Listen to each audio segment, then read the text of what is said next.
इस वीडियो को शुरू करने से पहले मैं आप लोगों को 2023 का एक एग्जामिनेशन क्वेश्चन पेपर दिखाता हूँ जो कि कॉर्पोरेट अकाउंटिंग का है। उसमें एक क्वेश्चन आया हुआ है, वो है ये। और में आया हुआ है मतलब ये कि इंटरनल चॉइस में उसमें आपका थ्योरी भी आया है, न्यूमेरिकल भी आया है। थ्योरी में आपको आया हुआ है 3 advantages of cash flow statement and difference between Ind AS 7 and AS 3 revised. और ये कितने मार्क्स का क्वेश्चन है? 3 + 3 6। थ्योरी मार्क्स का 6 का आया, ठीक है। उसके बाद ये आपको बैलेंस शीट दी हुई है वर्टिकल फॉर्मेट में। इस बैलेंस शीट के बाद आपको ये कुछ एडजस्टमेंट्स दी हुई हैं और इस एडजस्टमेंट के बाद आपको लिखा हुआ है prepare cash flow statement as per AS 3। कितने मार्क्स का? 12 मार्क्स का। 12 प्लस यहाँ पे आ जाते हैं हम लोग 6, तो मतलब 18 मार्क्स का ये पूरा क्वेश्चन आता है। और ये क्वेश्चन जो है ये सेपरेट यूनिट है, तो आपका 18 मार्क्स का करीब करीब कवरेज इस यूनिट से रहने वाला है। तो ये यूनिट कौन सा? ये यूनिट है cash flow statement. So hey guys, welcome to the commerce section. और इस वीडियो में हम लोग शुरू करने जा रहे हैं कैश फ्लो स्टेटमेंट्स का वन शॉट रिवीजन। इसमें हम सभी के सभी मेथड्स को, एडजस्टमेंट को, लेजर अकाउंट्स को, सब कुछ कवर करने वाले हैं, ठीक है।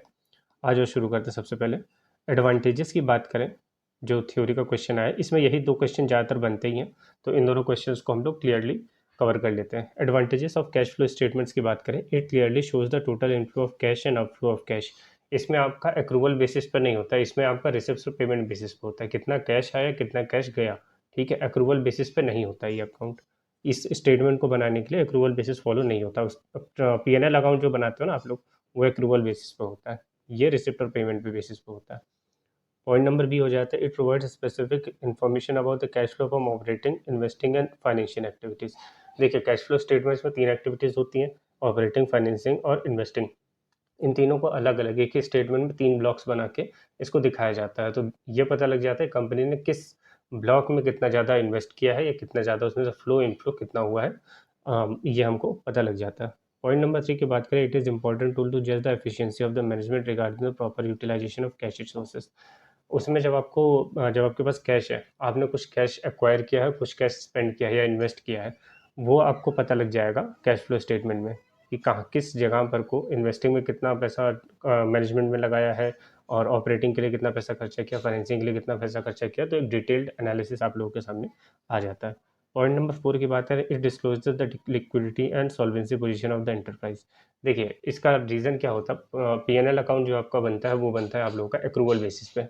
अप्रूवल बेसिस पे जो बनता है उसको वो बेटर रिप्रेजेंटेशन नहीं माना जाता।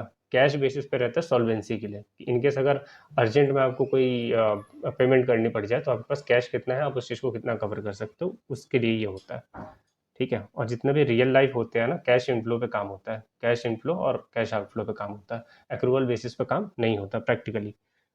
पॉइंट नंबर 5 की बात करें, it provides adequate information about the ability of the management to pay cash dividend. ये तो बिल्कुल सिंपल सा पॉइंट है। पॉइंट नंबर 6 की बात करें, it helps the management to prepare cash budget for the near future. Cash budget क्यों रहता है? क्योंकि हम लोग कैश में ही डील करते हैं, कैश एंड कैश इक्विवेलेंट्स में डील करते हैं जितना भी रहता है।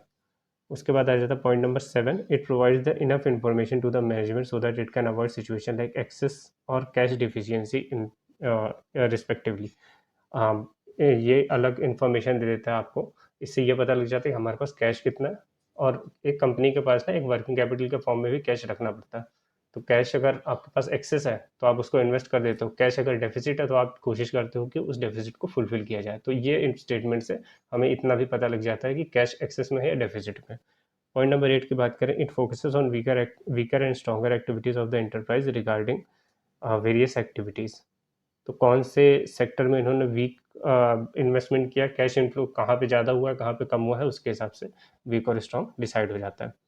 उसके बाद major difference between A and AS 7 and AS 3 revise.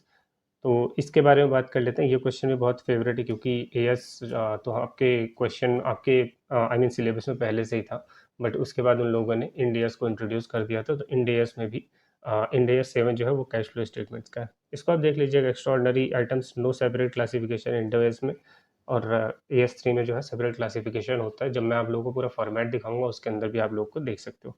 Bank overdraft repayable on demand should be treated as part of cash and cash equivalent.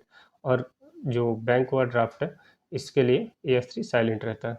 Investing activities, only expenditure resulting in the recognised of और resulting in a recognised asset in the balance sheet to be classified as investing, no such requirement. Foreign currency flows, इसको आप read कर लीजिएगा, ऐसा theory में कुछ है नहीं, सिंपल सिंपल सा है। अब यहाँ से शुरू करते हैं हम लोग इम्पोर्टेंट पार्ट, ठीक है।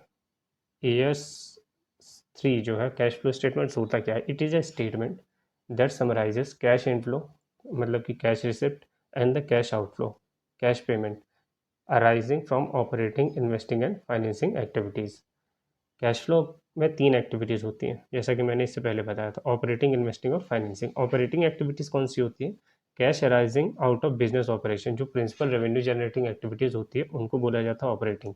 जैसे कि कैश सेल, कैश सेल से जो कलेक्शंस आए हैं वो, प्लस जो बिजनेस एक्सपेंडिचर आपने पे किया है कैश में, उनके लिए आता है। हमेशा हर जगह आपको कैश एंड कैश इक्विवेलेंट ही देखने को मिलेगा, एक्रूवल बेसिस में फॉलो नहीं होता है, ठीक है। इसके बाद आ जाता है investing, cash flow arising from sale and purchase of long term assets and long term investment including their income and taxes.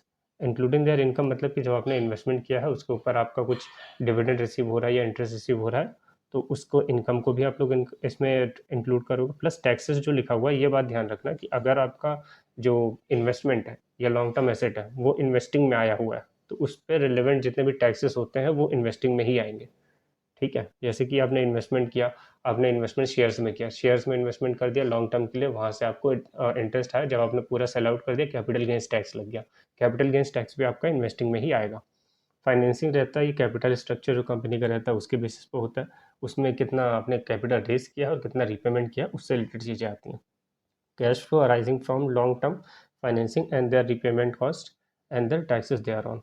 तो इसके ऊपर भी जो टैक्सेस होंगे फाइनेंसिंग एक्टिविटीज़ वाले, वो फाइनेंसिंग टैक्सेस जो होते हैं वो इसी के अंदर आएंगे आप लोग के, ठीक है। Profit is an accrual concept, so the cash flow provides more relevant information about company liquidity, quality of earning and solvency. ये तो हम लोगों ने ऊपर डिफ्रेंशिएशन में हम लोगों ने देख लिया था। इसके दो मेथड्स होते हैं, दोनों मेथड में एक होता है डायरेक्ट मेथड, एक होता है इनडायरेक्ट मेथड। जब आपका क्वेश्चन ईजी आता है तो आप लोगों को डायरेक्ट मेथड दे दिया जाता है, बहुत ईजी है ये। और इनडायरेक्ट मेथड में थोड़ा सा आप लोगों को कॉम्प्लिकेशन होता है और एग्जामिनेशन में ज़्यादातर यही पूछा जाता है, इनडायरेक्ट मेथड। तो हम लोग शुरू करते हैं सबसे पहले इनडायरेक्ट मेथड से। देखिए, इनडायरेक्ट मेथड का जो फॉर्मेट है ये मैंने आप लोगों के सामने रख दिया, इसी फॉर्मेट में आपको चीज़ें प्रेजेंट करनी होती है। ये डिफाइंड फॉर्मेट होता है जो कंपनीज एक्ट की तरफ से दिया गया है, ठीक है। अब इसमें आपको शुरू कहाँ से होता है? क्वेश्चन क्वेश्चन आपका शुरू होता है प्रॉफिट बिफोर टैक्स से, ठीक है। उसमें प्रोविजन आप ऐड कर दोगे, प्रॉफिट आफ्टर टैक्स आ जाएगा। इनकेस अगर प्रॉफिट बिफोर टैक्स आपके क्वेश्चन में नहीं दिया है और आपको ये सब चीज़ें दी हुई हैं, तो इस फॉर्मेट को यूज़ करना पड़ेगा आपको प्रॉफिट बिफोर टैक्स में आने के लिए। रिटेन अर्निंग रहता है जो कि डिफरेंस इन P&L अप्रोप्रिएशन में से आ जाएगा। ट्रांसफर टू रिजर्व्स, जो भी रिजर्व में आपने ट्रांसफर किया उसको ऐड करोगे। प्रपोज डिविडेंड, जिसमें इंटरिम और फाइनल दोनों आ जाएगा, उसको ऐड करोगे तो प्रॉफिट आफ्टर टैक्स आ जाएगा। फिर उसके बाद जो आपने प्रोविजन क्रिएट किया है वो ऐड कर दोगे तो ये आ जाएगा प्रॉफिट बिफोर टैक्स। और प्रॉफिट बिफोर टैक्स से ही आपका क्वेश्चन जनरली शुरू होता है। प्रॉफिट बिफोर टैक्स में आप लोग आ जाओगे सीधा नॉन कैश एक्सपेंस को आप लोग ऐड कर दोगे। नॉन कैश एक्सपेंस मतलब कि जो डिप्रिसिएशन होता है टेन फिक्स्ड एसेट्स पे या टेंजिबल एसेट्स पे, इंटेंजिबल एसेट्स पे अमोर्टाइजेशन होता है वो, और एनी रिटर्न ऑफ एक्सपेंस मतलब प्रिलिमिनरी एक्सपेंसेस आपने रिटर्न ऑफ कर दिया उसको भी आपको ऐड करना पड़ेगा। जो भी नॉन कैश एक्सपेंस होते हैं आपको ऐड करना पड़ता है, ठीक है। और सेम चीज़ होती है नॉन ऑपरेटिंग एक्टिविटीज़ में। नॉन ऑपरेटिंग एक्टिविटीज़ में जो लॉसेस होते हैं उनको आप लोग ऐड करते हो और जो प्रॉफिट होता है उसको माइनस करते हो। मतलब एक सिंपल सा तरीका आपको याद करने के लिए बता दूं, जैसे ये रहता है ना आपका ट्रेडिंग P&L। ट्रेडिंग P&L में इसको थोड़ा सा बड़ा कर देता हूँ, रुपया। ट्रेडिंग P&L इस तरीके से बनता है ना, यहाँ पर को ट्रेडिंग आ जाता है, यहाँ पर को आ जाता है ओपनिंग, यहाँ पे परचेजेस, यहाँ पर सेल्स, यहाँ पे क्लोजिंग और यहाँ पे जीपी आ जाता है। उसके बाद यहाँ पर से P&L शुरू हो जाता है। तो जो ये वाले एरिया वाला, इस एरिया की जो चीज़ें हैं ना, और इस एरिया की जो चीज़ें, यही दोनों चीज़ें होती हैं जो आपको देखना पड़ता है। तो यहाँ की चीज़ें जो रहती हैं जनरली प्लस हो जाती हैं, इधर की माइनस हो जाती हैं। मोस्टली केसेस में आप ये चीज़ देखोगे। ये एक शॉर्टकट बता रहा हूँ आप लोगों को ध्यान रखने के लिए, हालांकि कुछ कुछ जगहों पे आपको थोड़ा सा ध्यान रखना पड़ेगा, मेजॉरिटी ऐसे ही होता है।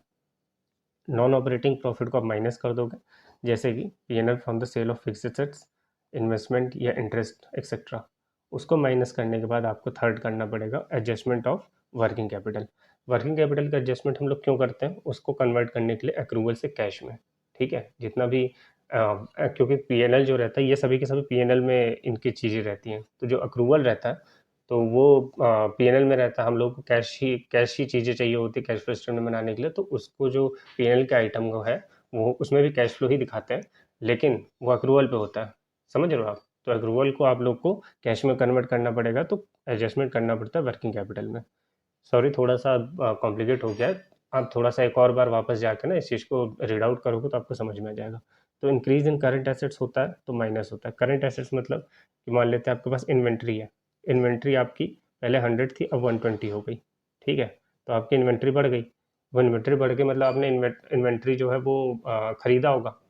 ठीक है, इन्वेंट्री खरीदने के लिए आपने पैसा दिया होगा, पैसा फ्लो हो गया। आउटफ्लो होता है तो माइनस हो जाता है, इनफ्लो होता है तो प्लस हो जाता है। तो इंक्रीज इन करंट एसेट्स में माइनस हो जाएगा, डिक्रीज इन करंट एसेट्स में प्लस हो जाएगा। क्योंकि अगर करंट एसेट्स कम हो रहा है, मान लेते हैं हम लोग इन्वेंट्री पहले 100 थी, अब 80 हो गई है, मतलब 20 रुपीज़ की 20 इन्वेंट्री जो है कम हुई है। और वो कम क्यों हुई है, आपने सेल किया होगा, इस तरीके से याद रखिएगा। सेल किया है तो उसमें तो पैसा इन्फ्लो आया होगा, इन्फ्लो आया होगा तो प्लस कर दीजिए। सेम चीज़ करंट लाइबिलिटीज़ में, मान लेते हैं आपने कहीं से उधार लिया था, उधार आपका बढ़ गया, तो अब पैसा तो गया, उधार बढ़ गया, मतलब कि आपका आउटफ्लो नहीं हुआ है। ठीक है, आपने बढ़ गया है लेकिन आपने पैसा नहीं दिया है। तो पैसे का ना जाना भी पैसे का आना होता है, सेम चीज़ बिल्कुल उल्टा इसमें हो जाता है। तो ये आ जाता है आप लोगों का cash flow from operating activity before tax and before extraordinary items. उसके बाद इसमें से टैक्स माइनस करोगे, उसके बाद आ जाएगा cash flow from operating activity before extraordinary items. उसके बाद एक्स्ट्राऑर्डिनरी आइटम्स को प्लस या माइनस करोगे, डिपेंड करता है। अगर एक्स्ट्राऑर्डिनरी आइटम के थ्रू आपका कोई पेमेंट जो है वो जा रहा है, मतलब आपको कैश पेमेंट करना पड़ रहा है, तो माइनस होगा। अगर उससे पैसा आ रहा है, मान लेते हैं इंश्योरेंस क्लेम था, इंश्योरेंस क्लेम से पैसा आया आपको, तो यहाँ पे प्लस हो जाएगा। ये इसका सेपरेट डिस्क्लोजर देना पड़ता है, क्योंकि AS5 में आप लोगों को सेपरेट डिस्क्लोजर कहने के लिए बोला जाता है। AS5 आपके सिलेबस में नहीं है, बट ये चीज़ मैंने आपको बता दी। तो ये आ जाता है cash flow from operating activity.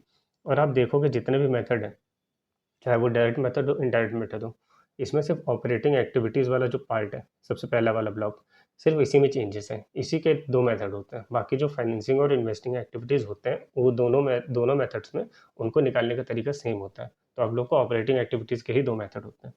ठीक है, इसके बाद आ जाता है cash flow from investing activities. इसमें आ जाते हैं जनरली क्या क्या चीज़ें आती हैं, purchase of fix assets and long term investment. आपने परचेज किया फिक्स एसेट्स, तो आपने उसके लिए कैश पेमेंट किया होगा, तो आपका पैसा जाएगा तो माइनस हो जाएगा। Sale of fix assets, sale किया आपने, सेल करने से पैसा वापस आएगा आपके पास, तो प्लस हो जाएगा। इंटरेस्ट रेंट डिविडेंड रिसीव्ड, मतलब पैसा आएगा आपके पास तो प्लस हो जाएगा। कैपिटल गेन्स टैक्स, टैक्स आपने पे किया है, पैसा जाएगा तो आपको माइनस हो जाएगा। फिर cash price of hire purchase, ये पॉइंट बहुत इंपॉर्टेंट है, इसमें गलती होती है। क्योंकि एक चीज़ इसमें आ जाती है आप लोग की, इन्वेस्टिंग में आती है, और एक आता है आपको फाइनेंसिंग में। जो फाइनेंसिंग चार्ज होता है हायर परचेज का, वो फाइनेंसिंग में आ जाता है, लेकिन कैश प्राइस इन्वेस्टिंग में आता है।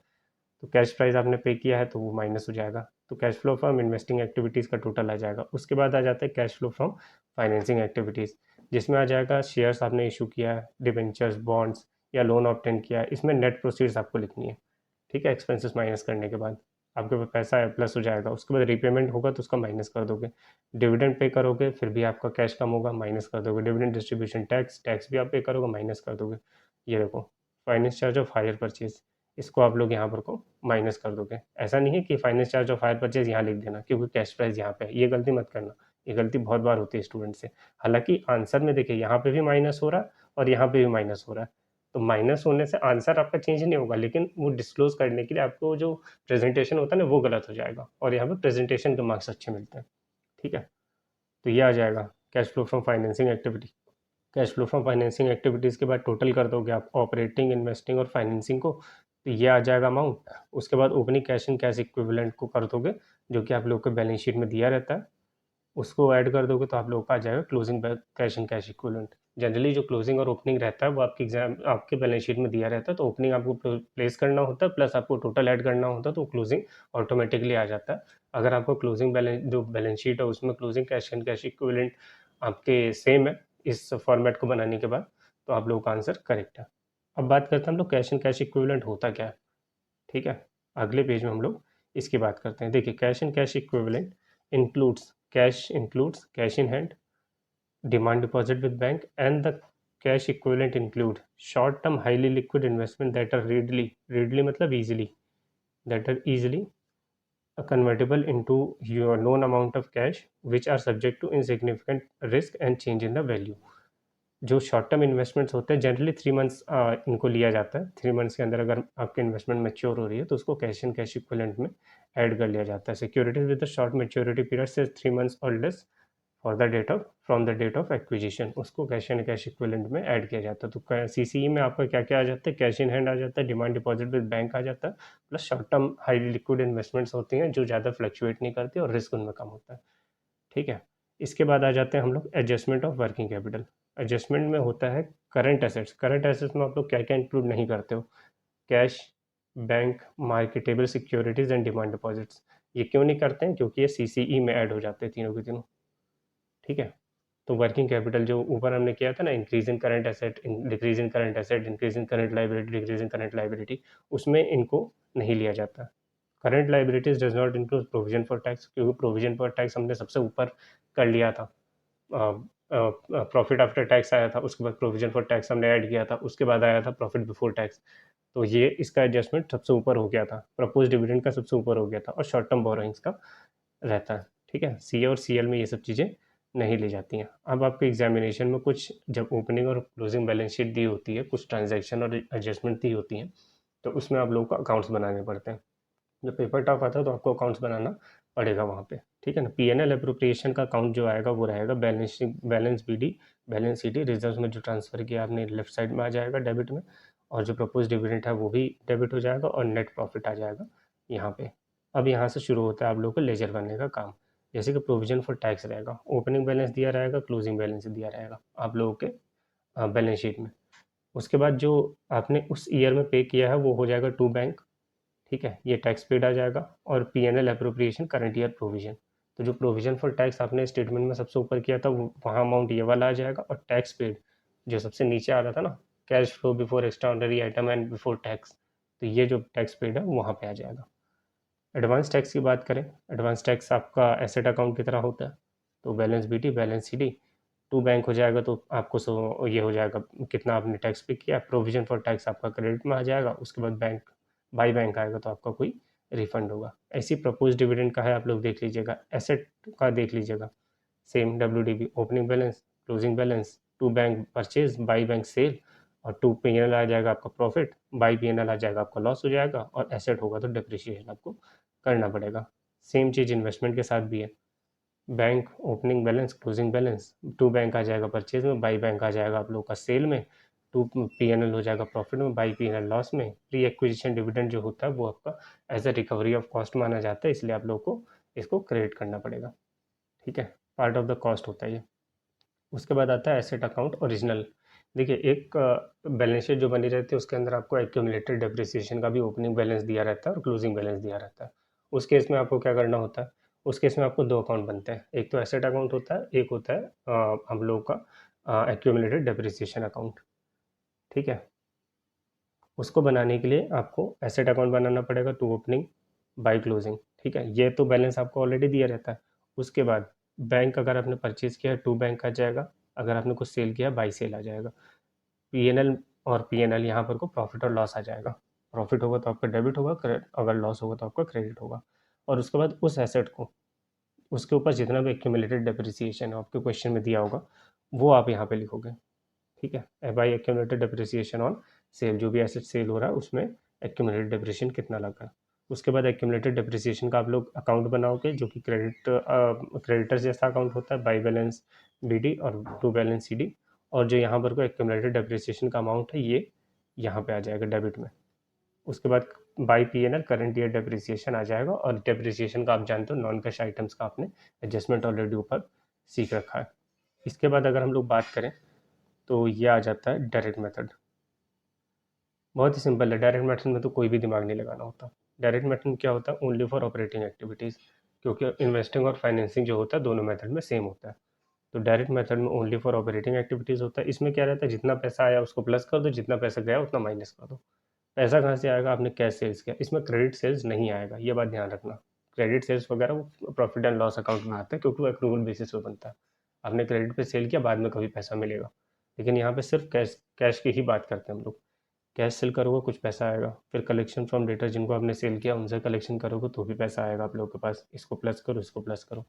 आपने कोई कमीशन अर्न किया है तो उसके लिए भी प्लस करना पड़ेगा, ये टोटल हो जाएगा रिसिप्ट का। ठीक है, उसके बाद पेमेंट, जितना भी आपने पेमेंट किया उसको माइनस करो, क्योंकि आपके पास से कैश जा रहा है। कैश परचेज आप परचेज करते हो तो कैश देते हो। पेमेंट टू क्रेडिटर्स, उनको पैसा जाएगा तो वो भी माइनस होगा। पेमेंट ऑफ एक्सपेंस, जो भी आपने एक्सपेंसेस किए हैं उसको भी माइनस करोगे। एक्सपेंसेस कौन से होते हैं? कैश वाले होते हैं। सैलरी, वेजेस, ऑफिस एक्सपेंसेस, इन सबको करने के बाद यहाँ पे माइनस का, जब रिसिप्ट में से पेमेंट को माइनस कर दोगे तो आप लोगों का आ जाएगा cash flow from operating activity before tax and extraordinary activities. उसके बाद उसमें से टैक्स माइनस कर दो, जितना भी आपने टैक्स पे किया है करंट ईयर का। उसके बाद आ जाएगा आपको cash flow from operating activity after tax, इसमें प्लस या माइनस एक्स्ट्रॉर्डनरी आइटम्स। ये कर दोगे जैसा कि मैंने बताया हुआ। अगर आपके पास कैश इनफ्लो आ रहा है तो आप उसको प्लस कर दोगे, कैश आउटफ्लो हो रहा है तो उसको आप माइनस कर दोगे, तो ये आ जाएगा आपका cash flow from operating activities. बाकी फिर फाइनेंसिंग और इन्वेस्टिंग, उन दोनों का सेम मेथड होता है जैसे आप लोगों का इंडायरेक्ट मेथड में था, तो ये रहेगा। फिर उसके बाद एक सिंपल सा पॉइंट रहता है, हालांकि आपके एग्जामिनेशन में नहीं पूछा जाता ये, बट ऐड कर दिया मैंने। Interest earn from advance to supplier या एम्प्लॉय को दिया है तो अपने ऑपरेटिंग एक्टिविटी हो जाएगा। सब्सिडरी कंपनी में है तो इन्वेस्टिंग एक्टिविटी हो जाएगा। उसके अंदर आप अमाउंट लिख दोगे। तो ये वाला जो चैप्टर है ये वाला कंप्लीट हो गया है। आप लोग इसके कुछ क्वेश्चंस कर लेना। मैंने क्वेश्चन ऊपर एक जो शो किया है उस क्वेश्चन को भी कर दोगे तो भी सफिशियंट रहेगा, क्योंकि वो भी एग्जामिनेशन का क्वेश्चन है। और इसमें से क्वेश्चन हर बार आता है क्योंकि एक सेपरेट यूनिट है, पी&एल बैलेंस शीट के अलग यूनिट है और कैश फ्लो स्टेटमेंट्स की अलग यूनिट है, तो इसमें से क्वेश्चन आप लोग एक्सपेक्ट कर ही सकते हो, आपके एग्जामिनेशन में आएगा ही आएगा। इसी तरीके से सॉल्व होगा, कोई दिक्कत वाली बात नहीं है। बाकी एक दो दिन मुझे और दो, आप लोगों का पूरा सिलेबस कंप्लीट हो जाएगा। इसके बाद हम लोग कंपनी लॉ को शुरू करने वाले हैं। कंपनी लॉ में पिछले 10 साल के जो पेपर्स हैं उनको सॉल्व करवाने वाला हूँ, जितने भी पेपर्स हैं, क्योंकि वो पुराने क्वेश्चन जो रहते हैं वो बार बार रिपीट होते हैं, तो उनको मैं आप लोगों को एक्सप्लेन कर दूंगा। एक मैराथन टाइप की वीडियो बनती रहेगी हर एक चैप्टर की, तो आप लोगों को एग्जामिनेशन में ज़्यादा मेहनत नहीं करनी पड़ेगी, आप सिर्फ वीडियो देखोगे आपको चीज़ें याद होती जाएंगी। ठीक है ना? उसमें निमोनिक्स और शॉर्टकट और बाकी सब चीज़ें जो पॉइंट याद करने का होता है ना, उसके लिए मैंने वो सब चीज़ें यूज़ की, क्योंकि थ्योरी सब्जेक्ट है, आपको याद करना ही पड़ेगा। सो मिलते हैं हम लोग नेक्स्ट वीडियो में guys. Thank you so much. Do like share and subscribe. ठीक है, शेयर करना लोगों के साथ, लाइक और सब्सक्राइब तो बाद में होता रहेगा, कोई दिक्कत नहीं है उसमें। Thank you so much.